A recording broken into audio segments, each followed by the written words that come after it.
Morning. I'm Greg Bertelson, CEO of the Climate Leadership Council, and I want to welcome you all to the inaugural event of the Ted Halstead Climate Conversation Series. For those who aren't familiar with the Council's work, we've developed a bipartisan climate solution called Carbon Dividends that has earned support from a broad coalition of businesses, environmentalists, and policy leaders from both sides of the aisle. We believe our policy offers the most effective, fairest, and politically viable way forward on climate. We created this series in honor of our late founder, Ted Halstead. As many of you know, Ted also founded New America, a think tank that is dedicated to bringing us closer to our nation's highest ideals. I'd like to introduce my co-host and CEO of New America, Anne-Marie Slaughter. Thank you, Anne-Marie, for partnering with us on this event to honor Ted. New America has grown tremendously under your leadership and continues to challenge notions of what a think tank should be. Anne-Marie, I will turn it over to you. Greg, thank you. It is a sad day, but a day that we can gather to honor an absolutely extraordinary human being. Ted was the founding president of New America. He worked with Michael Lind and Cheryl Schwenninger and Walter Russell Mead to create first the idea of New America and then the actual organization in 1999. And from the very beginning, it was going to be something different. It was going to establish a new generation of public intellectuals with the Fellows Program. And indeed, that Fellows Program today has been responsible for over 200 fellows and over 100 books, many of them bestsellers, and one of them a Pulitzer Prize winner. The other idea animating Ted's vision of New America was the radical center. Ted was an extraordinarily big thinker, a magnetically big thinker. And he was convinced that big ideas didn't just have to come from the extremes of the political spectrum, but could come from the radical center. I met Ted on a bus in Davos at the World Economic Forum in 2002, or 2003, when I was dean of the Princeton School of Public and International Affairs, and we were not the big heavy hitters at the World Economic Forum. So that bus ride was long and it took us to one of the hotels far away, but it was long enough for Ted to captivate me with this vision of the radical center. And I joined the board of New America in 2004 because of him. He had by then published the book, The Radical Center, and laid out a blueprint for ideas that New America was instrumental in achieving, including the blueprint for the Affordable Care Act, the idea of baby bonds for every child born in the United States, which was implemented in San Francisco and is still on the table, a national infrastructure bank, ideas, some of which have already been realized and many of which are still guiding lots of policy advocates. I also have to say that Ted, from the beginning, ensured that storytelling was part of New America's DNA. Jim Fallows was our first board chair. We had lots of journalists as fellows, and Ted understood that you couldn't just come up with big ideas. You had to frame them in deeply compelling ways. We've continued to do that, and it was really part of the magic of his leadership. Obviously, Ted then moved from thinking about the future of America to the future of the planet. And I'm going to let Greg talk about that with the work of the Climate Leadership Council. But I want to end my tribute on a personal note. As I said, Ted was a really big thinker, the kind of person, who was a visionary, who could make you see a different and better world. But he combined that big think quality, and I come from the academy, I know plenty of big thinkers. What Ted had was also the ability to map how you translate that vision into reality and then make it happen. He was the single most persuasive individual I have ever met.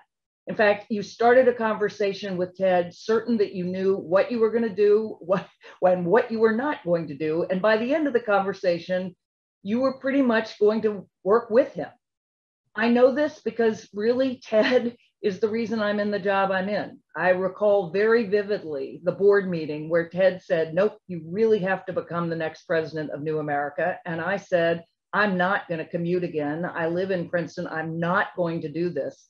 By the end of that meeting, I was saying, maybe I should rethink this. He had charisma and magnetism and charm, and he deployed it to make really big things happen in the world. So Ted is no longer with us, but his legacy is, and I still think about him when I'm thinking about where we are going. We are now a $40 million organization, over 20 years old. And I think, how are we going to really be a catalyst for that new America? That is Ted's legacy. And Greg, I'll give it back to you. Thank you, Anne Marie, for those thoughtful remarks. I couldn't agree with you more about the characteristics that define Ted. For those who did not know him, I can tell you he was a force of nature. And for those who knew him, you know exactly what I mean because you felt it too. Ted's unexpected passing last year was one of the hardest moments of my life and an enormous loss for the climate movement. Ted was an exacting leader and also a dear friend. I worked alongside him for over 3 years as we built the unprecedented coalition behind carbon dividends. Ted loved to question old assumptions that limited progress. The word impossible simply did not exist in his vocabulary. There were no barriers as Ted saw things, only opportunities. He carried with him an unbridled optimism and operated with unrelenting energy. As I said, a force of nature. Ted's life's work was devoted to solving society's biggest problems. He believed if you brought people to the same table from all backgrounds and political beliefs and worked together, you would find more areas of agreement than disagreement. Middle ground was always reachable. Compromise, always achievable. Even when the stakes were high, especially when the stakes were high. In the final years of Ted's life, he was laser focused on finding a bipartisan solution to one of the greatest challenges of our time, climate change. Ted was always ahead of the curve. He knew the answer before most, and on climate, he understood that perhaps more than with any other issue, we need a solution with staying power. And to achieve this, we need an approach that brings everyone along, one that all sides can support. Such an approach would have to be ambitious enough to respond to this enormous challenge.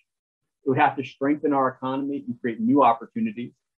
And it would have to ensure that American families come out ahead as we transition to a clean energy future. As we carry on what Ted started, we are convinced as ever that once again, Ted was right. In the past several months, the Council has published groundbreaking research showing that US businesses and workers would gain a decisive competitive advantage by leveraging America's carbon advantage through a carbon fee and border adjustment. We have shown that the vast majority of households in all 50 states would see their incomes rise with carbon dividends, with the greatest benefits accruing to middle and low income households, and that this approach would cut more carbon emissions than any other single climate policy.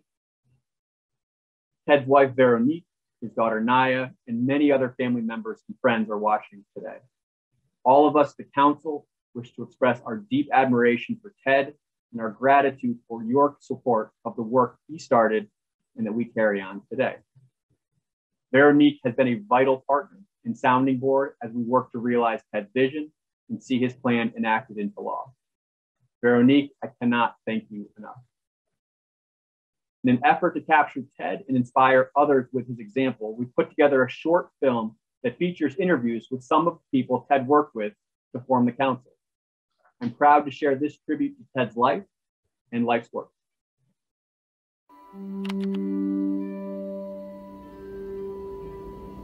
As climate change continues to accelerate, many have wondered if a moment of togetherness, a solution that works for everyone, would ever arrive. It was the birth of my daughter that inspired me to launch this climate organization in order to counteract the excessive polarization of this issue in the United States. It's obvious, first of all, there is a deep problem. You don't have to rely on science. All you have to do is use your eyes. There's no way to imagine decarbonizing the United States economy without some degree of Republican support. We have got to work together and put the very extreme issues of our country aside to come together to solve the most important problems of our time.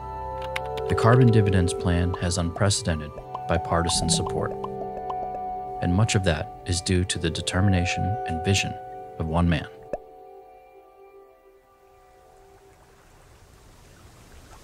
You know what he said to me? He's like, I want to sail around the world. Sailing, I'm like, I grew up on an island. All we have are sailors. I'm not interested in that.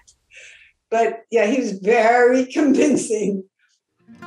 Obviously, we're lovers of nature and of the outdoors. I think we felt that we hadn't done a really good job preserving that for the next generation. He felt that the most effective way he could give back is to marry doing good with public policy. Two things got me in, the power of the idea and the power of Ted. Ted was unlimited in his talents. He was brilliant, and he was a visionary. He was committed, and that commitment was unwavering. And that's a pretty powerful set of tools for somebody to operate with. I started by reaching out to a who's who of Republican elder statesmen and business leaders. I believe the first few funders he went to see told him, Ted, are you crazy? I remember thinking, this is one nervy, audacious guy. Who the hell knows whether he can pull this thing off? Yes, Ted. America's business community and economic community is increasingly agreeing that what we need to do is put a price on carbon. Being there at the beginning with Ted as he was putting the organization together was something to watch. I mean, he's an institution builder, and building institutions isn't easy. You know, building a new organization and finding support and carving a space for yourself is it's a pretty challenging operation. Yeah, this is a pretty steep uphill battle that you're undertaking, but he was literally unfazed. Gradually, he built it up and brought us all along, and we're probably all a bit surprised at the stage that it reached. Almost every leading editorial board in the country has since endorsed our plan. And Fortune 100 companies from a wide range of industries are now getting behind it. He definitely had an ability to bring people together and hear unique concerns. One of the reasons that the plan is so magnetic to Republicans is that it has the industry support that other plans don't have. And the same can be said for Democrats with the Environmental Coalition. His ability to just ask people the right questions at the right time and make sure if he saw that a conversation was going sideways to kind of steer people back again into this river that we were all on for collective action.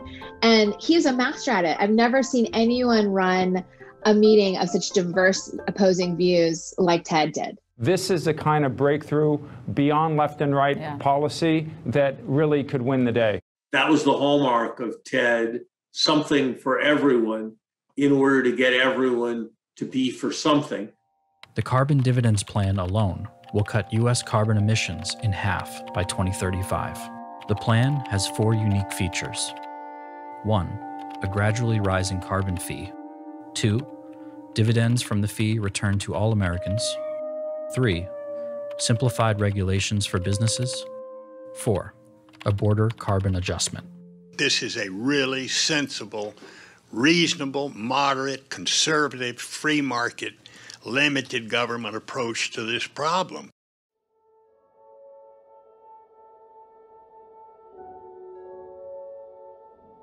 Ted had the virtue of always looking at what was right rather than what was wrong, what was possible rather than what was impossible, what could be rather than what was. If you told him that a company would not join or an environmental group would not support this, his response would be, well, we just need to ask them in a different way. Ted's motto was, no is a request for additional information. You know, and I think it certainly paid off. He built a tremendous organization in the Climate Leadership Council around that.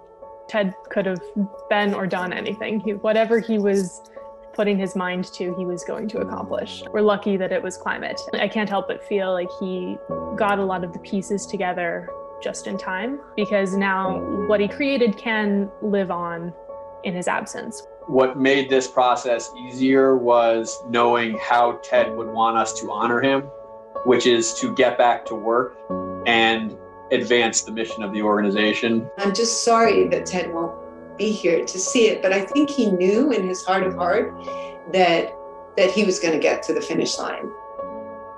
Hi.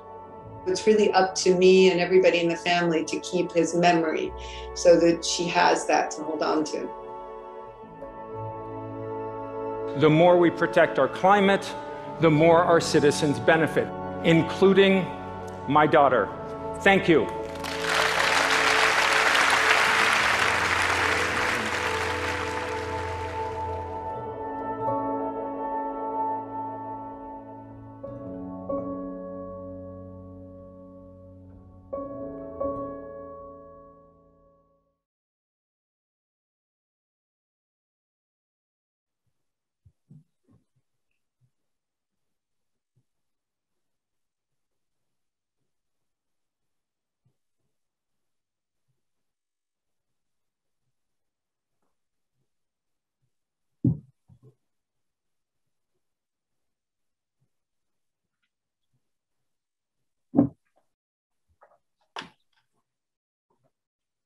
It's a testament to Ted's talent and persuasion that he was able to unite so many influential people behind a common goal. I want to welcome 3 of those individuals who were early supporters of Ted's mission to advance a bipartisan climate solution. They're joining us today to discuss the state of climate policy in the United States and explore opportunities for lasting solutions. Recording in progress. First, I'm pleased to introduce Larry Summers. Secretary Summers has occupied roles at the pinnacle of economic policymaking, most notably as President Clinton's Treasury Secretary, Director of President Obama's National Economic Council, and the World Bank's Chief Economist. A President Emeritus of Harvard University, he currently serves there as the Charles W. Eliot University Professor. Welcome, Larry. Up next, I'm delighted to welcome Christy Todd Whitman, who served as New Jersey's first female governor from 1994 to 2001. Governor Whitman went on to serve as EPA administrator in the cabinet of President George W. Bush. Today, she heads the Whitman Strategy Group, a consultancy specializing in energy and environmental issues. Christy, welcome. And last but not least, we're joined by Ernest Moniz, a trained physicist. Secretary Moniz steered policy on technology, energy, and nuclear security in senior roles in the Obama administration. He served as President Obama's Secretary of Energy from 2013 to 2017, January 2017. Currently, he is founder and CEO of the Energy Futures Initiative. Ernie, welcome. Just one housekeeping item before we begin today's panel. We are inviting questions from the audience. So if you'd like to submit a question, please feel free to click on the Q&A tab to the right of the video window. And we will turn to audience questions a little later in the program. But with that, let's get started. Secretary Moniz, this first question is directed to you. We are fast approaching COP26. I have heard you note before that we are now at the halfway point between the UN Rio Summit in 1992 and 2050, the year that many have identified as a target year for decarbonization. I think we all agree we have not made enough progress in the last few decades. You were one of the key architects in the Obama administration of the Paris Agreement. Looking ahead to the meetings in Glasgow in November, as observers, what should be our bar of success? What are the greatest challenges, and where do you see opportunities towards spurring greater global ambition?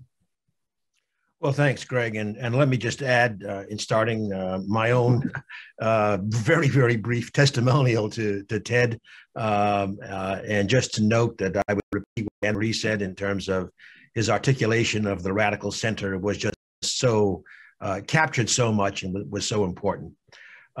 In terms of Glasgow, well, first of all, with regard to the midpoint that I have talked about between Rio and kind of a 2050 net zero, we are exactly at the midpoint, and we are pretty much exactly at the amount of emissions today that we had in 1992. So we've got half the time now, in a certain sense, to do the entire job. With regard to Glasgow, first I would comment on Paris. I think the two main advances in Paris were, one, the placement of innovation at the center of climate solutions, so-called mission innovation announcement, and secondly, getting essentially all countries in the world to acknowledge responsibility in addressing climate. Now with Glasgow, I would say the two things that I look for are, one, now adding the ambition agenda to the Paris discussions, and secondly, turning the discussion about assistance to the developing world into real assistance in terms of economic development with a at least reasonably low carbon trajectory.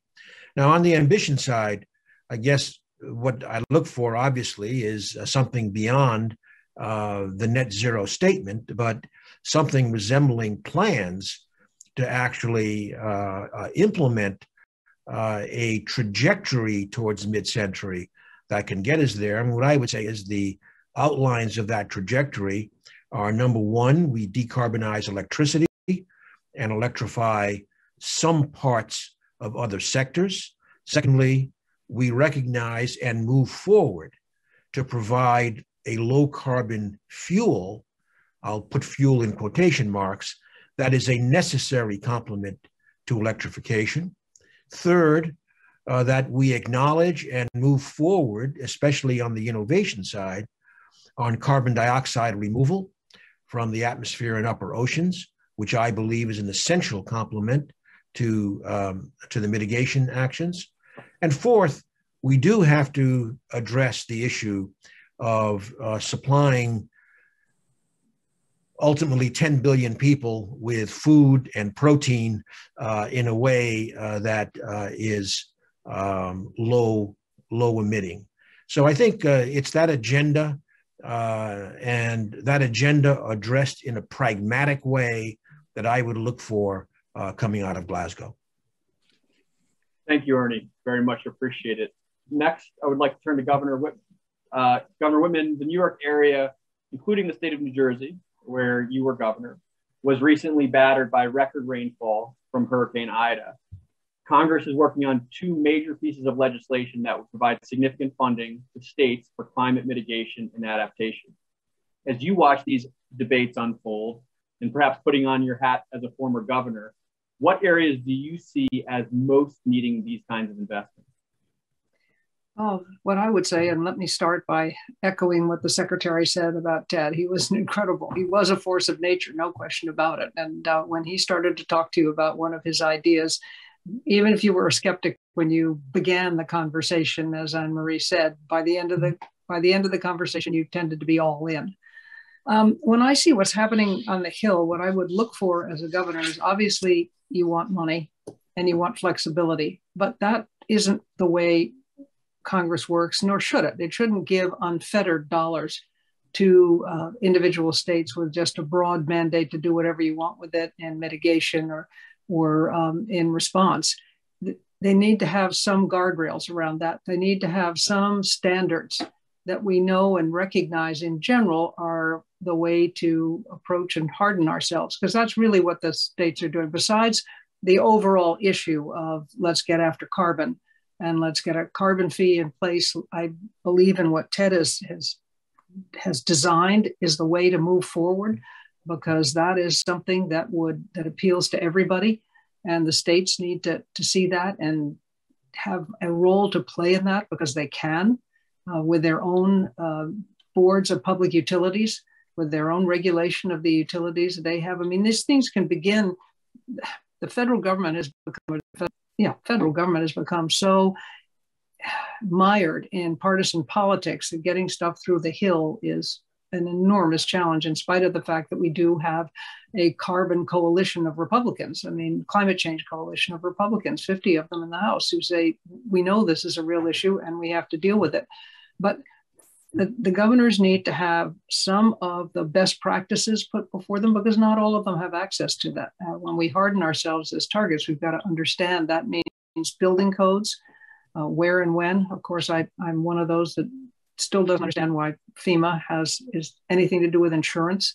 I understand that we need to be there for people when they are washed out, the way here in New Jersey, all around me.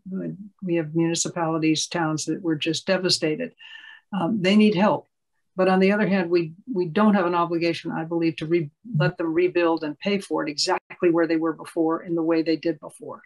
And that's something that the federal government needs to impose on the states, or remind the states that you can have money for rebuilding, but not exactly the way you did before, not in the same places that you did before. They're going to be, if people want to do that, God bless them, but we're not going to provide them with the money to do that. But it's what's good and what's heartening is to see that, in fact, these discussions are taking place now, with a recognition that there needs to be some response. I just worry that in the usual method of Congress is you just throw a whole lot of money at the problem without any of those kinds of parameters around it to ensure that the money is well spent in a way that actually is going to make a difference to help these communities through these ever increasing tragedies. And already in this year, as of July, we had 8 major climate related disasters, and the cost over the last 3 years has been over $243 billion.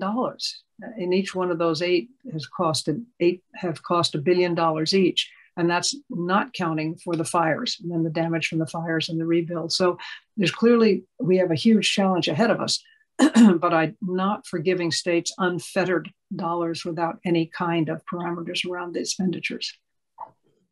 Really appreciate that answer, and a really good segue to the question I'd love to ask Secretary Summers. You recently wrote, Larry, that making policy incrementally, focusing on adjusting current policy path to avoid near-term pain, rather than stepping back and assessing whether the current state of affairs makes sense, can lead to terrible outcomes. That was from an op-ed in the Washington Post. When it comes to climate, we're perpetually kicking this can down the road. However, what too often gets lost in the debate, although it's an important conversation, is how much economic upside we can find if we can chart a forward-thinking, comprehensive national strategy to reduce emissions. In your view, what are the economic advantages to getting more proactive in our policies to address climate? Well, let me say that first, how pleased and honored I am to have a chance to participate in this panel along with you, Greg, Ernie, and Christy Whitman. I'm also honored to be included in paying tribute to Ted's memory. That idea that no is a request for more information reflects a kind of indomitable commitment that I think that all of us who work on public policy problems would do very well to internalize. Look, I think there are 3 aspects that are worth stressing here. The first, which was the one that was closest to Ted's vision, was the potential for a carbon dividend, and the idea that you could strengthen the economy by setting a price for carbon and then using it for a universal social dividend. That is highly progressive policy that is going to do the most for the people who have the least. And those who reject the idea of any kind of pricing of carbon on the grounds that it's regressive fail to understand the power of the universal demo grant that was a central thing in Ted's vision. Second, I think that Ernie has emphasized as powerfully as anyone, the technology forcing benefits of a combination of standards and support for research and development. From semiconductors and Moore's Law onwards, from the experience with Liberty ships in World War II, we know that as we do more of things, as we insist that it is necessary for them to do, the costs come down, and the costs come down fastest in ways that can reach many, many different people. And that is, I think, a central advantage of an activist climate policy. I think Ernie hit on exactly the right elements. Electrification combined with cleaner electricity, combined with new fuels. I think that it is a mistake, and Ted was the kind of pragmatist who always recognized this, to think that a problem this complex and this long-standing is going to be solved with a single magic bullet. It's going to be solved only with a broad combination of approaches. It's going to be solved with different sectors in different approaches.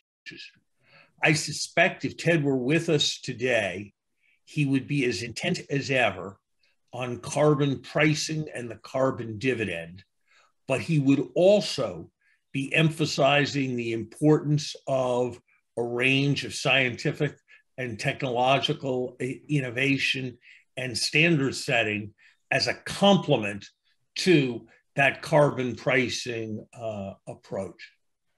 And I think the third dimension, and this is one where I think Ted would also be moving, is the global dimension. Ted's advocacy of border adjustment and that's role in the carbon dividend plan was an important aspect. As a longtime free trader, it was one that had me on edge, and Ted frankly moved me along with respect to that border adjustment idea.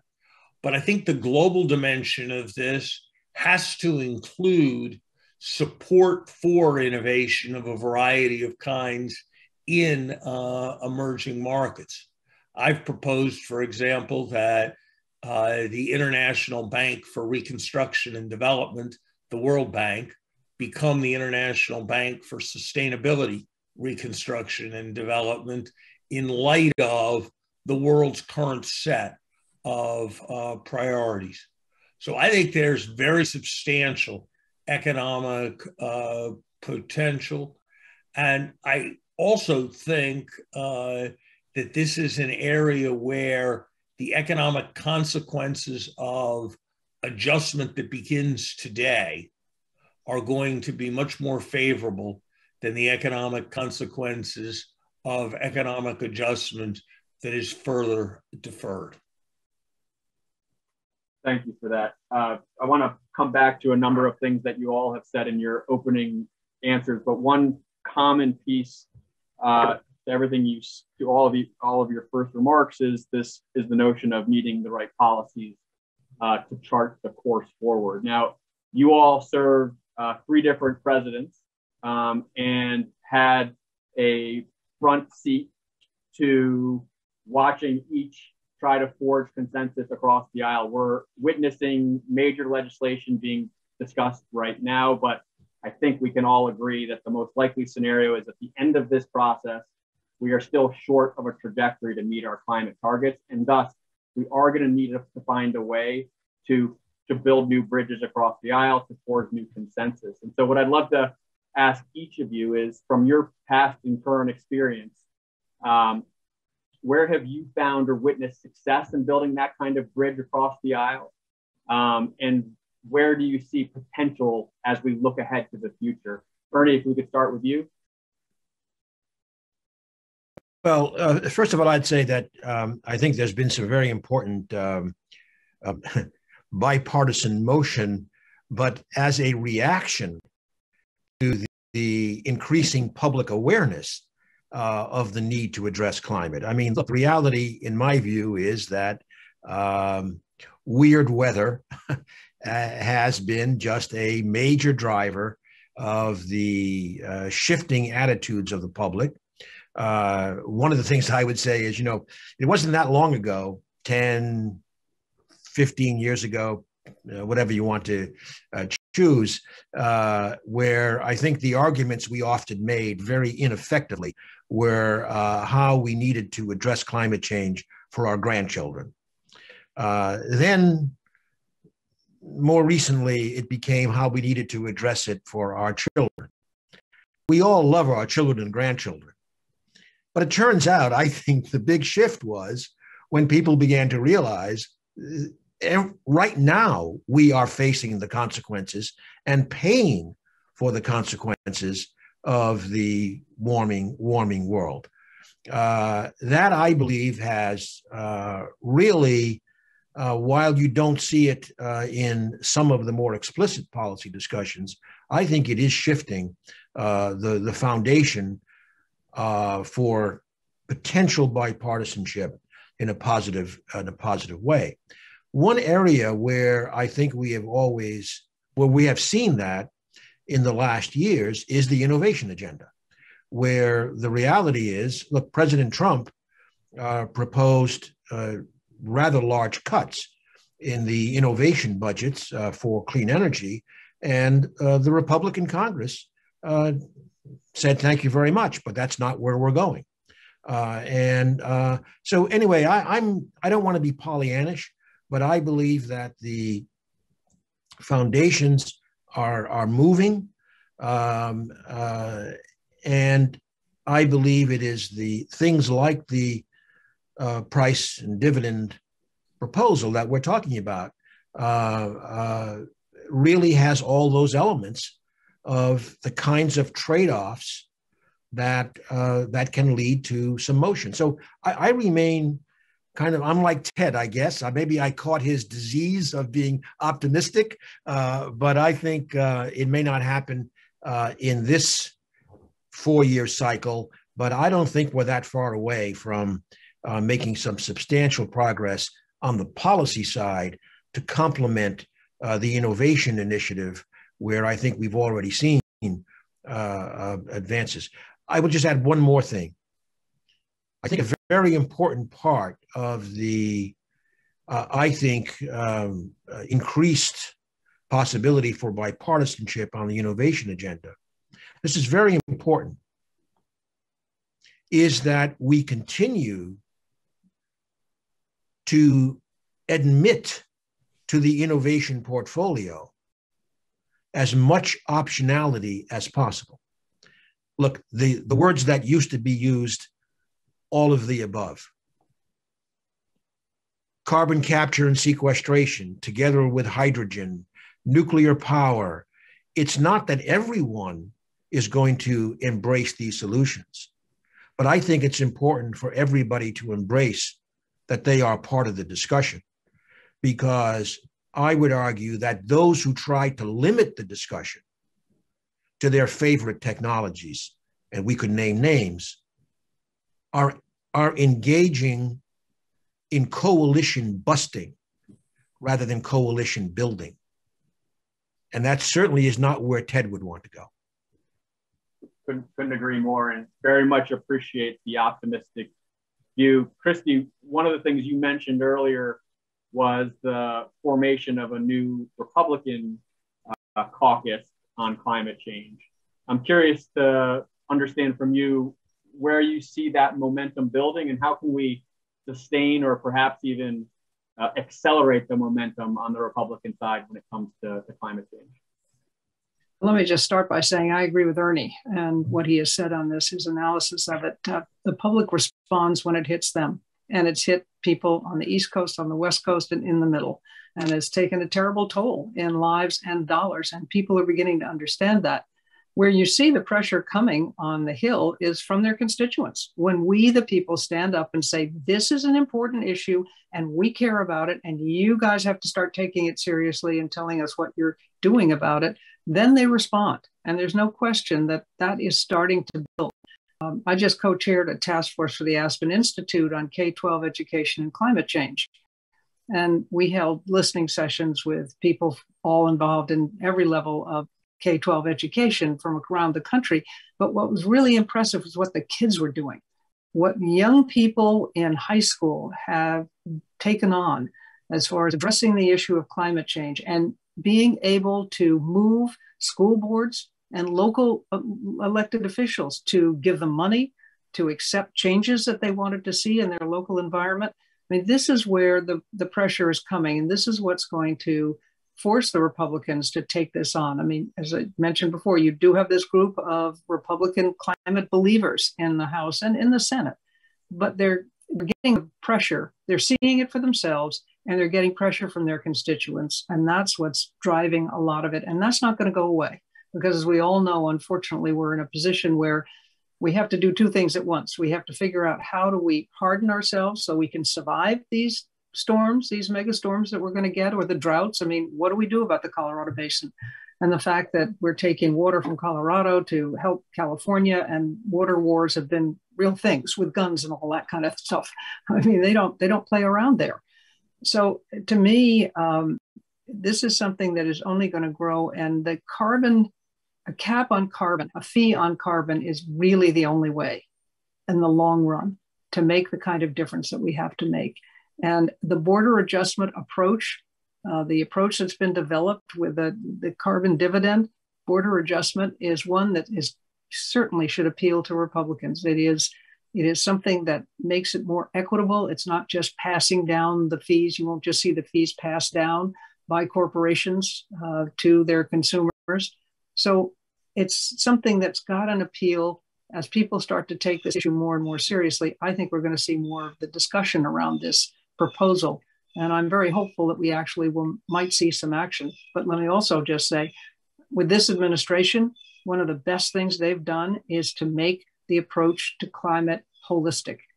Broken down those silos that say that, well, I'm in transportation, that really has nothing to do with climate. No, it does. Education has something to do with climate change, every part of government. And that is sending a strong message too, to understand that we all have a role to play, and it is nationwide. It is not just one sector, the environmental sector, that needs to deal with this. It's all of us recognizing that at every level of government. Thank you, Christy. And I agree. I think the border carbon adjustment component of the plan is a real opportunity for bipartisanship. Larry, I want to come back to you on this point. Actually, you mentioned it in your opening remarks, and specifically as it applies to China. So the Biden administration has identified that climate is an area where they want to work with China. And yet recently China has rebuffed the United States calls for more ambitious climate pledges. At the same time, the Biden administration is reviewing Beijing's industrial subsidies. So it's a pretty complex web to navigate. I'm curious, from your perspective, what is the right approach for this administration on China, the right approach as it applies to climate? The right approach on China in 3 minutes, that would be an ambitious ask, even by Ted Halstead's standards. Let me just say, let me just say this. I think broadly in our foreign policy, we need to understand that in terms of the basic life security of the American people, and in terms of the continuing strength of the American economy, climate change and pandemic disease are now greater threats than any other country or any conventional weapon. And we need to orient our foreign policy thinking towards that conception of security, that it is not terrors, it is not terrorists, and it is not conquerors, but it is the failures of global cooperation that are what is threatening most to the grandchildren I hope soon to have. With respect to China, I think we need to recognize that there's an American tendency to confuse a strategy with a wish list. That our idea of a strategy in our country is to make a list of all the things we want them to do and then to tell them what they all are. And that's not really a very effective way of having a strategy, particularly when the other country's powerful. That a strategy has two other elements. It has an element of calculating what your leverage is and what it is that you're able to do to induce them to do what you want them to do. And it also has an element of deciding what concessions you're prepared to make. What are you prepared to do that they want you to do if they're going to do something that you very much want them to do? And I think that the American tendency in Washington is increasingly to view China's strategy as an opportunity for coalition building. You think China needs to do this? Yep, we'll demand that China do that as part of our strategy. And so our China strategy consists of a lot of demands, and China doesn't really particularly understand which are most important, what we're prepared to do for them, and what accommodations we are prepared to make to the fact that they are not the poor developing country that they once were. And so I don't think it is realistic to suggest that we can tariff China here and sanction China there and threaten China in the other place and assert ourselves with respect to human rights and assert ourselves with respect to Taiwan, and then say, well, we'd really like to have wonderful cooperation on climate change. I think we need to have an integrated strategy with China that thinks very hard about what our priorities are. And I certainly think that climate change should be absolutely crucial among our priorities. But I think it needs to be an integrated dialogue rather than a list of demands if we are to succeed. Now, that is the harder route in terms of our domestic politics, because it means saying to some people that the issue that's most important to them can't be at the top of our priority list with China.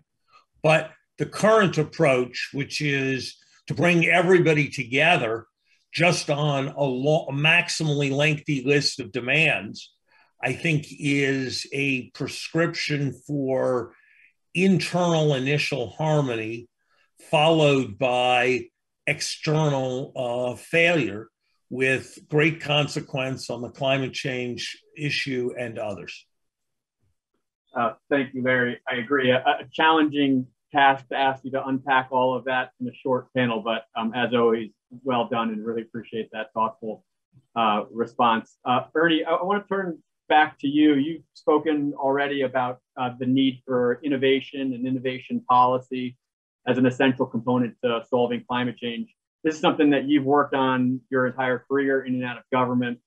As you look at the low carbon technology landscape, where do you see the most encouraging progress being made? And perhaps similarly, where do you think more work is needed? Well, first of all, the area where there's certainly been a lot of progress, we all know, Bill Gates likes to cast everything in terms of the so-called carbon premium, noting that in general, the low carbon technologies, at least for today, are more expensive, and getting that premium down and eliminated will be critical. Now, in the electricity sector, we've made actually a fair amount of progress on wind and solar, batteries, certainly major cost reduction. However, I think now, even in the electricity sector, there is more and more a focus on the absolute need to complement those sources with firm electricity. Nuclear power, fission and fusion could be part of that, carbon capture and sequestration. We've never seen so much innovation, for example, in the nuclear realm, but we have a long way to go to get those next generation technologies across the finish line. And I don't think we've had yet creative enough public policy, public-private partnership to accomplish that.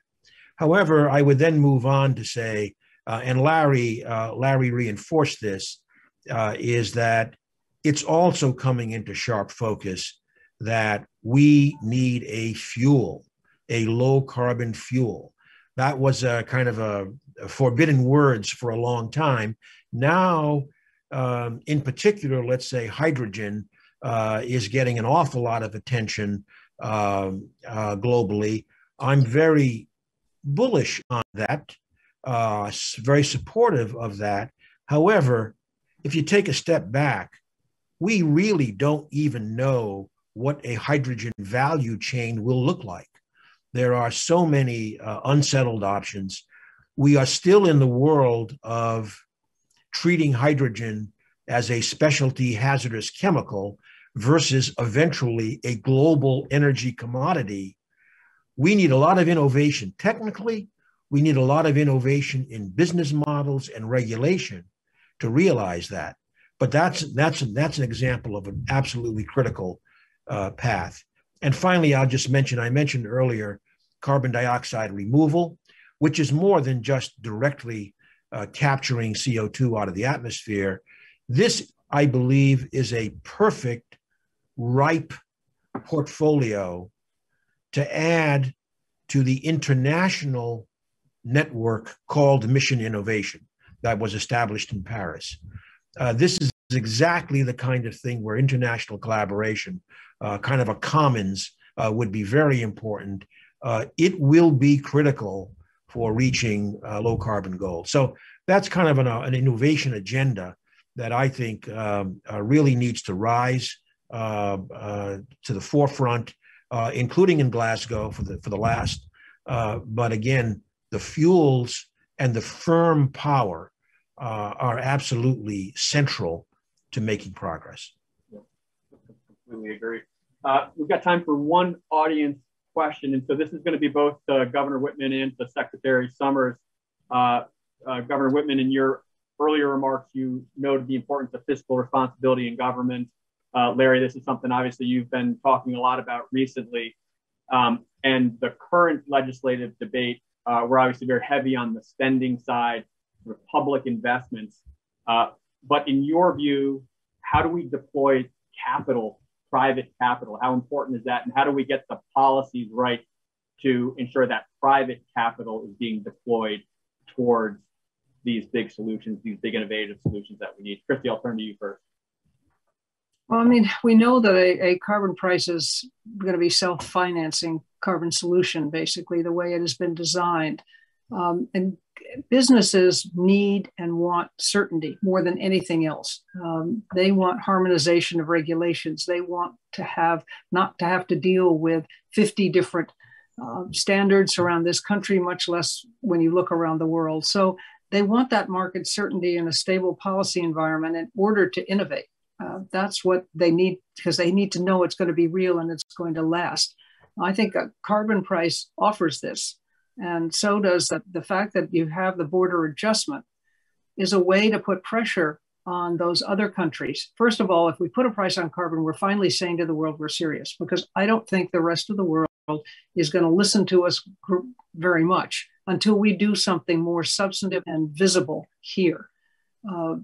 Doing it through executive order, doing it with just one party pushing things is not going to be sustainable and is not going to get us the credibility around the world that we need. If we were to establish a price on carbon, a carbon fee, then people would start to look and say, okay, the United States is taking the kinds of steps that they want us to take, that they think we all should be doing, and we're more inclined to do this.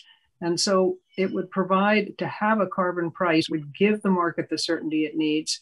The way it's been proposed, it would be self-financing, and it doesn't require new government spending. And we have to be worried about the amount of government spending that we see. I fully believe that if we have the infrastructure bill the way we need it, it is going to help create jobs. It's going to spur innovation. But we need to start that process. And the carbon pricing has gained wide support through the business community. That's going to help bring them to the table. And the other thing I will say is, having served on some of the boards of Fortune 500, when they were looking to hire, to new hires, millennium or generation, I don't know whether we're X, Y, or Z at the moment, but when they were doing their interviews, one question that came up almost every time was, what are you doing about carbon? What are you doing about your footprint? What are you doing about climate change and water usage, all those things? And they were finding that they couldn't hire the quality of person that they wanted if they didn't have good answers. I mean, besides the fact that it made them more economically competitive by reducing their overhead, and that it was something they could point to give them a little market advantage. But this is starting to happen. It's happening right now. I don't think it's going to be, government is going to have a role to play in this, but it is also happening because we, the people, are putting that kind of pressure on. And of course, you have groups that are solely focused on advising investors on good environmental investments in companies that have that good portfolio. Thank you, Christy. So we're approaching the end of our hour, but Larry, I'd love to hear your thoughts on this as well. So I'm just going to turn it to you with the same question. I think Christy makes an important point at the end of what she said about the role of business here and the role of norms in a way that would have been inconceivable 40 years ago. There's a kind of social sanction against the use of tobacco. And that just causes there to be much less use of tobacco. I think the egregious and wasteful burning of coal or uncontrolled carbon emissions, we're starting to see the same kind of transition. And I think that's going to be a big deal apart from public policy. And that's something that we should very much be encouraging.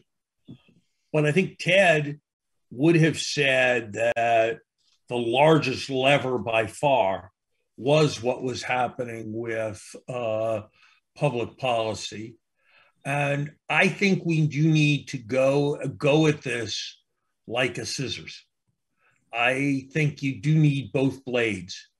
You need the blade of higher carbon prices, and you also need the blade of less expensive non-carbon approaches that Ernie puts so much emphasis on.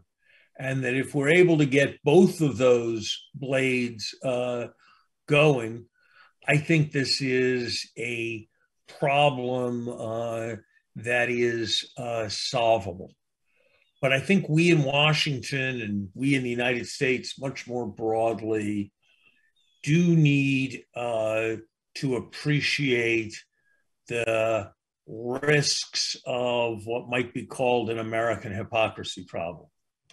There are limits to how much we can exhort others on things we are not prepared to do ourselves. And I think that new internationalism that we're going to require is going to have to recognize that kind of reality. And I think that our issue right now is not so much that we are not making climate change a priority, but we are making many priorities. And I think we're going to need to make some choices. And I certainly think that if we think about the future of our country and the future of our world, there's a reason that Ted Halstead a decade ago chose to devote his life to this problem. And that was its transcendent importance. Thank you. Greg, could I just also insert that I think Larry has teed up a question to start a next panel discussion in talking about the higher price of carbon emissions, because I think that in itself, the price in relationship to the very different carbon premium in different sectors is another important discussion. I would agree. Ernie, thank you for volunteering to moderate that panel. So we look forward to that. Well, we are at our hour. A really wonderful conversation. I appreciate all of you touching on an optimistic note, which is truly fitting of the person that has brought us all together, who was, by all of our accounts, an eternal optimist. And so Larry, Christy, Ernie, thank you so much for joining us today. And to all of those who were able to tune in, thank you all for making this truly a memorable event. And in particular, I want to thank our co-host, New America, for joining as well. Ted would have loved this discussion we had here today, but mostly he would have encouraged us to continue on in our work to find much needed breakthroughs on climate, or as he might have said, onward. I invite you all to visit the Council's website to see the tribute video we played earlier today and to learn more about the Council's work. I also invite you to join, to visit New America's website to learn more about their incredibly important work as well. Thank you, and we look forward to our next discussion.